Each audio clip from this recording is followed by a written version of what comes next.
बिस्मिल्लाहिर्रहमानिर्रहीम अस्सलामु अलैकुम। मैं सुप्रीम कोर्ट ऑफ पाकिस्तान में काजी फायज ईसा की तरफ से बनाए गए उस इंसाफ के मकबरे से आपसे मुखातब हूँ, जिसकी वजह से आज पूरे मुल्क में इंसाफ की दूध और शहद की नारें बह रही हैं और पूरा पाकिस्तान उससे मुस्तफ़ीद हो रहा है। इमरान खान के खिलाफ बदनाम ज़माना इद्दत केस जिस तरीके से बनाया गया, उसकी अपील आज इस्लामाबाद हाई कोर्ट के अंदर उसकी समाअत हुई है, लेकिन उसमें बहुत बड़ी पेशरफ्त हुई है। तहरीक इंसाफ के वकला ने क्या सरप्राइज दिए है और फिर उसको तस्लीम भी कर लिया गया, इस पर बात करेंगे। 26वीं आईनी तरमीम जो इस पूरे मामले की जड़ है, जिसके जरिए इस वक्त हुकूमत मन माने जजेस की अपॉइंटमेंट कर रही है, जिसकी वजह से सुप्रीम कोर्ट ऑफ पाकिस्तान दो हिस्सों के अंदर अमली तौर पर तकसीम हो गई है। आज इस केस की इंतहाई आम आईनी तरमीम केस की समाअत हुई है।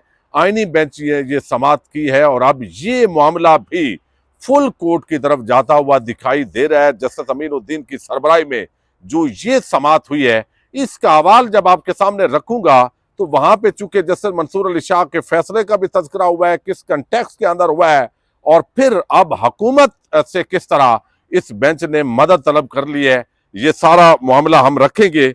इस वक्त बड़ी बदकिस्मती ये है कि तहरीक इंसाफ और इमरान खान को बगैर कुचलने के लिए ऐसे लगता है कि पाकिस्तान का पूरा निज़ाम इंसाफ जिस तरह तबाह बर्बाद किया गया, और 26वीं आईनी तरमीम निज़ाम इंसाफ को तो इसने हिला के रख दिया है।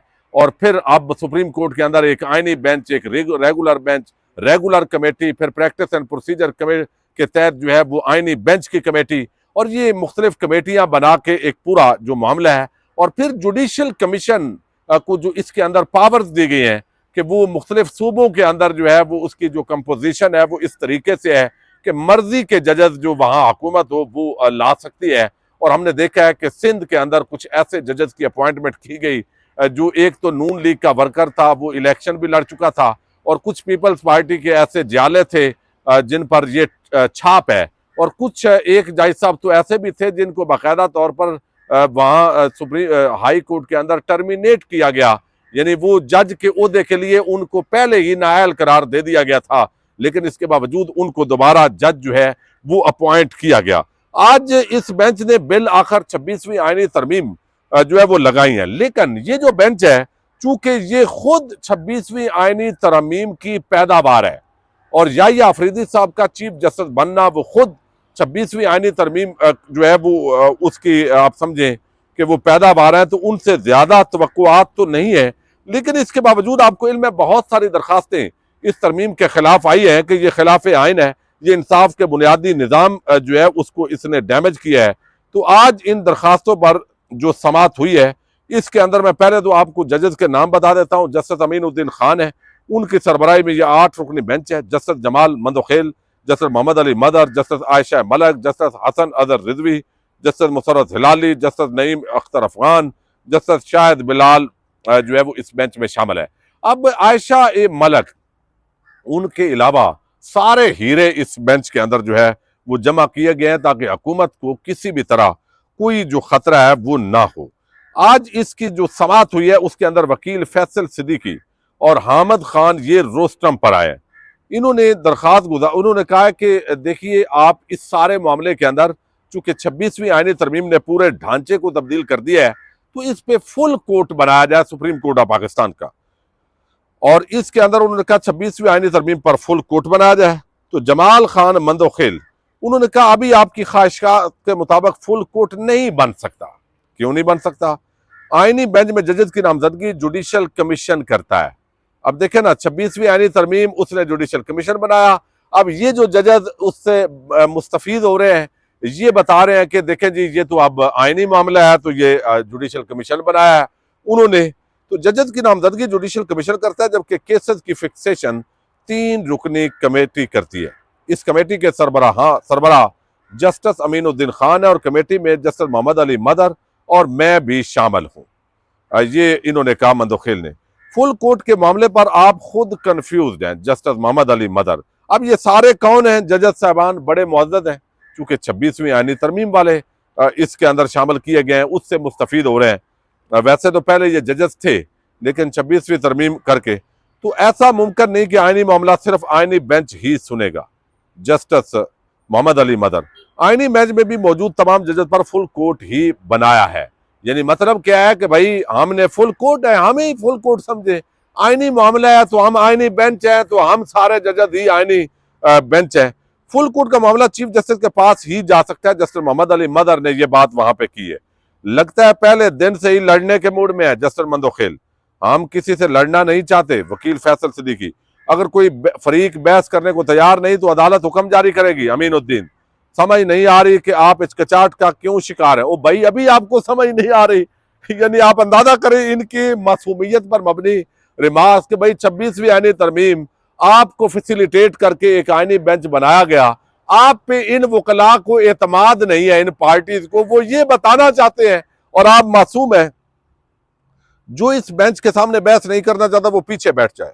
एक वकील कह रहा है जुडिशियल आर्डर से फुल कोर्ट बनाए जस्टिस मोहम्मद अली मदर। दूसरे वकील कह रहे हैं कि फुल कोर्ट के लिए रेफर कर दें। पहले आपस में तो फाइनल कर लें कि करना क्या है। अब आप जजेस का टेम्परामेंट देखें। अगर फुल कोर्ट बन गया फिर आप नया एतराज कर देंगे। जस्टिस मंदोखेल, फुल कोर्ट में आप कहेंगे कि आईनी बेंच वालों को अलग करें। यानी आपको क्या मसला है भाई?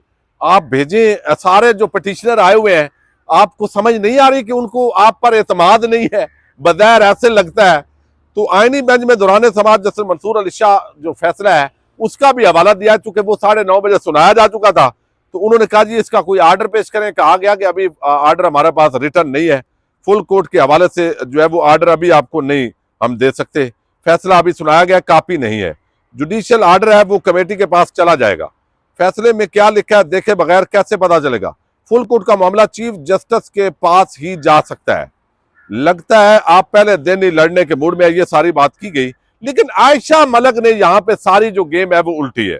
उन्होंने कहा फुल कोर्ट तश्कील देने पर पाबंदी तो कोई नहीं है, ठीक है कर दें। 26वीं तरमीम इख्तियारात की तकसीम के असूल के खिलाफ है। फैसल सदीकी, 26वीं तरमीम की मंजूरी के वक्त ऐवान नामुकम्मल था, ये सबसे आम सवाल है। 26वीं तरमीम के लिए कुल मेंबर्स पर वोटिंग हुई या दस्तियाब मेंबर पर? दस्तियाब अरकान पर। फैसल सदीकी, दस्तियाब अरकान का जो टोटल बना वो मुकम्मल ऐवान की 2/3 पर पूरा उतरता है। जमाल मंदोखेल, गिनती उन्होंने पूरी की होगी, हमें इसका मसला पता नहीं है कि ऐवान में तमाम सूबों की नुमाइंदगी मुकम्मल थी। यहां पे जो ये सवाल उठाया है जस्टिस आयशा मलिक ने, ये सारी गेम को उलट दिया है और बताया गया कि नहीं जनाब, खैबर पख्तूनख्वा के सेनेटर मुकम्मल ही नहीं थे और हमारी जो मामला है वो तो है ये कि चूंकि ऐवान भी मुकम्मल नहीं है। और फिर यहां पे आयशा मलिक ने कहा कि मखसूस नशिस्तों का जो फैसला दिया गया था उस पर अमल दरामद नहीं हुआ। तो अब ये जो आईनी बेंच साहबान बैठा हुआ है, इनको नहीं पता इलेक्शन के। फिर ये भी कहा गया वकला की तरफ से कि जिस माहौल के अंदर MNAs को अगवा करके या जो एक दबाव का माहौल था, ये जो तरमीम हुई है, इस मामले का भी जायजा लेना है। इसलिए ये फुल कोर्ट की तरफ जाना जो है वो मामला जरूरी है। तो अब नोटिस कर दिए गए फुल कोर्ट के लिए भी, और हुकूमत को भी नोटिस कर दिया गया है कि वो इस पर जवाब दे। तो हुकूमत को नोटिस करने का मतलब ये है कि वो अपनी वो तो नहीं चाहेंगे कि फुल कोर्ट बने। एक तो ये मामला है। दूसरी जो बड़ी पेशरफ्त हुई है वो इस्लामाबाद हाई कोर्ट के अंदर हुई है। इस्लामाबाद हाई कोर्ट के अंदर बदनाम जमाना केस जो इमरान खान और बुशरा बीबी के खिलाफ बनाया गया, और वो इद्दत केस है, यानी निकाह में इद्दत केस कि इद्दत उन्होंने पहले निकाह की पूरी नहीं की थी और बाद में ये गंद उछाला गया। इलेक्शन से पहले ये फैसला 2 फरवरी को गालबन सुनाया गया और तवक्को इनकी ये थी कि इमरान खान को लोग वोट नहीं देंगे, कहेंगे देखो ये कितना बुरा आदमी है। लेकिन अवाम ने देखा कि ये जो खेल खेल रहे हैं वो बुरे आदमी है, उनकी घटिया और पस्त सोच है। हमने तो ठप्पा लगाना है। आप बैंगन होगा या गाजर होगी, मूली होगी, निशान जो भी होगा, निशान भी छीन लिया, इसके बावजूद लोगों ने वोट दिया। फिर उसके बाद ये मामला अपील के अंदर गया एडिशनल सेशन जज अफजल मजोका के पास। उन्होंने इसमें इमरान खान और बुशरा बीबी को बरी कर दिया। जब बरी किया तो रियासत पाकिस्तान, हमारे जो इदारे हैं, उनको ये अच्छा नहीं लगा। वो केस लेके अपील के अंदर चले गए इस्लामाबाद हाई कोर्ट में, और इस्लामाबाद हाई कोर्ट में जो जस्टिस आमर फारूक जैसा बंदा बैठा हुआ है, तो 6 महीने तक इस अपील को फिक्स नहीं किया गया।